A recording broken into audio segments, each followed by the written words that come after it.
Hi there, we're Paul and Carole Loves to Travel, and we're here to talk to you today about our 4 favourite cruising destinations. Yeah, this is the 4 places, if you're considering cruising in 2019, that we would recommend that you think about. So let's start off with our favourite of all, isn't it really? Where is it? Is it Gloucestershire Canal? No, it's the Adriatic. Yes. We cruised here a couple of years ago, a beautiful, beautiful part of the world, all down the coast of Croatia, up to Venice, didn't we? Slovenia, and where else did we go? That's a good start, isn't it? Dubrovnik, Korčula. Yes. Beautiful, beautiful part of the world. The blues of the water there was absolutely spectacular. In fact, they were the best we've seen, apart from when we went to the Caribbean, wasn't it? In the Cayman Islands. Yeah, and the Cayman Islands had the same turquoise, crystal clear, beautiful water. So we thoroughly recommend the Adriatic, not just because of that, but because there's a lot of history there. There's a lot of interest, isn't it? Yeah.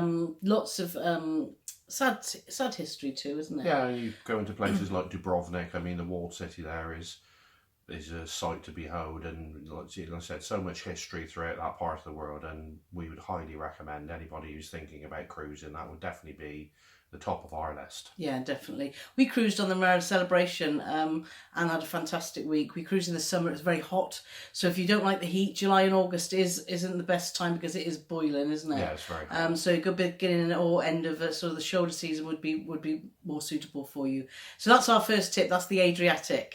Second up, you know it. You've just been there. Is it Norway? It Yes, is Norway. So we've been to Norway now. This was our 4th trip, wasn't it? 4th trip. One, it's convenient from the UK, particularly if you don't want to fly, so you can go from Southampton, from Tilbury or Newcastle, and I believe you can go from Glasgow to some of the cruise companies. So if you want the no hassle of no flying, then the Norway and the Norwegian Fjords are just spectacular, aren't they? It's a different sort of cruise because obviously you do get some sea days at the beginning and the end, but once you're in the fjords, it's just constant scenery. Whereas some cruises, you spend a lot of time at sea and there's nothing to see apart from the sea, but it's just beautiful, beautiful countryside, ever changing. Obviously, depending on what time of year you go, whether it's going to be, is it the midnight sun, I believe you call it? If you go sort of between June to September, you can see the midnight sun where the sun doesn't set at all. We went the last time in October, because we wanted to see the Northern Lights, and we've seen them for 3 nights on the trot, didn't we? Which was spectacular. Yeah. And that was in October. Obviously, it was cold then, but we didn't bother us, did it? Because we just wrapped up warm. And we went right up to Honningsvåg, right up into the Arctic Circle, which was, I'd love to go back there one day. Fantastic. It was fantastic. So Norway, if it's not been on your to-do list or your radar, then that is certainly somewhere that you should consider going. And you can get some great deals, can't you, from the UK? Particularly if you book last minute, you don't mind what cabins to have. We've just been looking on the standby cruises and you can get away for like 500 quid. So, and which is brilliant. So yes, so our second choice is definitely Norway. Third on our list is a country that we've loved for years. We've done a lot of land-based holidays here, and that is Greece.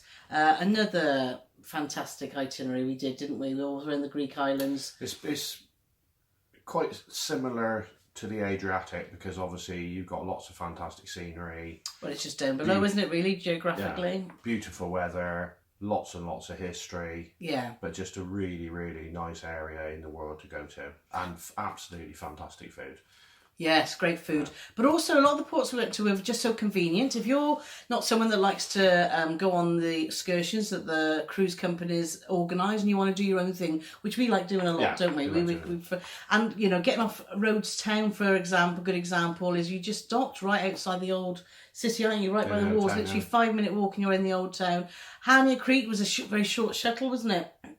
And go in there, but with Kefalonia and one of the Greek ports that was on our to-do list, which we finally ticked off, wasn't it, was Santorini, which is absolutely breathtaking. Again, we went when it was really warm. Was it over my birthday, wasn't it? And it was just so hot. Because you broke your shoes and had to walk back to the ship. Yes, I had a disaster because my feet were so sweaty. I wanted to take a video of the cable car going down, and I stood there for so long waiting for the thing to come out of the hole that my feet were so sweaty. I turned around to walk away and my feet just slid out of my flip-flops and tore the tongy bit, didn't it? Thongy bit. Thongy bit, and then I had to get back to the ship.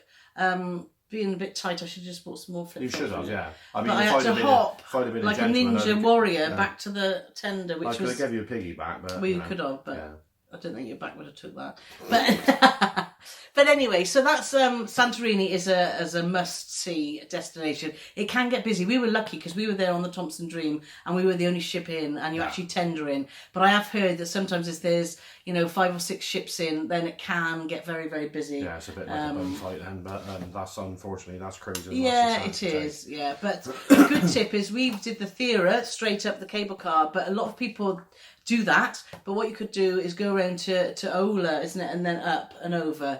But anyway, we're going to put lots of information and links in the description below, so that you can see our blog posts, etc., that give you some advice about cruising to our favourite areas. So that's Greece, and we know that we'll be forever going back to Greece, won't we? Definitely. And hopefully when we retire, we want to just do a proper good 3 month sort of island hop, don't we? Because it is one of our favourite parts of the world. And our fourth place that is very close to our hearts too, isn't it, is Asia. Asia is a pretty special place. Everyone says you must go to the Caribbean on your cruise, and yes, that's lovely, but actually Asia, for us, tops the Caribbean, doesn't it? I just think that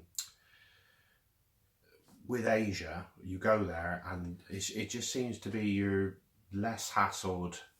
It just seems a friendlier. They don't seem to be out. I mean, we did a Caribbean cruise about 14 months ago, and some of the places, it's just money all the time, just hassle all the time. Which you expect, don't you? You turn up at a cruise ship, but obviously the local people want to make some money, and we understand that. We found that, but we just found it was a bit full on. It was a bit full on, and you don't tend to get that in it. You do a little bit with the tuk-tuk drivers and stuff. You get off in Phuket, but anyway. But what we've been to Thailand how many times?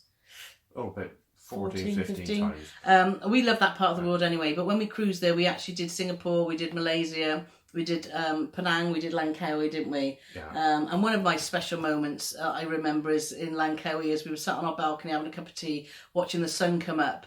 Actually, the moon was there as well, wasn't it? It was quite a weird situation. Yeah, and it was just such a special moment, wasn't it? I dragged Paul out of bed because he's not an early birder, are you? You know it. But you even said that it was well worth it. And the thing is, if you've never been to Asia, it's an ideal taster to find out. I mean, we love cruising, but we also love going to Thailand in its own right, and it's an ideal situation where you can go and you can do the excursions or do your own thing, and it will then give you an ideal taster of whether you would like to spend more time there or not. Yeah, I mean, we did Penang, we did Langkawi. We liked our time in Penang, but we must admit we loved Langkawi, didn't we? And we're very jealous at the moment because our last ship that we were in on the Discovery, we've been following it as we got off our Norwegian cruise. They've headed right through the Suez Canal, and then now their home base is Langkawi, isn't it? Yeah. They're exactly where we want to be. Yeah, they're exactly. So we need to look at that for next year, don't we? Because that is just our favourite ship in one of our favourite places, so that's to us is a no-brainer. So if you haven't thought about it, it is a long haul flight. If you do, and it can be to Langkawi, you're looking at 13 hours, aren't you? Yeah, it's 12 or 13 hours. But so worth it. But what awaits you at the end makes it more than worthwhile. It is. It's pretty special. And Singapore, we could talk for hours about Singapore and the Far East, so maybe we'll do Southeast Asia rather, and maybe we'll do another video about that, because that is pretty spectacular. And we're back there in 7 weeks, aren't we? Yes. We're back in Thailand in one of our favourite islands, Koh Samui. So make sure you do subscribe, because we'll be doing some videos from there and our daily diaries and all our regular stuff from the hotels and resorts that we're staying in. We're going with a big group on. There's 15 of us now. Our group keeps growing, which is great. So it should be a really fun trip for you to follow. So there we are. So that's our 4 destinations that we think, if you've never cruised before, or you are a seasoned cruiser and you're thinking about going somewhere different, definitely think about the Adriatic, because it is just stunning and beautiful. Greece and Norway is a no-brainer, isn't it? Yeah. And obviously, if you are wanting to go a bit more further afield, then Asia should be on your radar. That's right. So there we are. As I said, we will put some more information in the description below. description below. There's still nothing there. There's still but, nothing there. Maybe one day. Please make sure you do subscribe. We really appreciate your support with our channel, and we love having some banter, don't we, with everyone that follows us. We've also got our Facebook and our Instagram and our Twitter, so do join us there too. But in the meantime, whatever you're up to, enjoy your travelling. If there's any questions that you've got for us, please don't hesitate to ask. We get emails all the time, don't we, asking advice. And we're more than happy to answer those. So thank you very much for tuning in, and we will catch you soon. Yeah. Thanks for watching. Cheers, and Bye. make sure you subscribe. Bye-bye. Bye.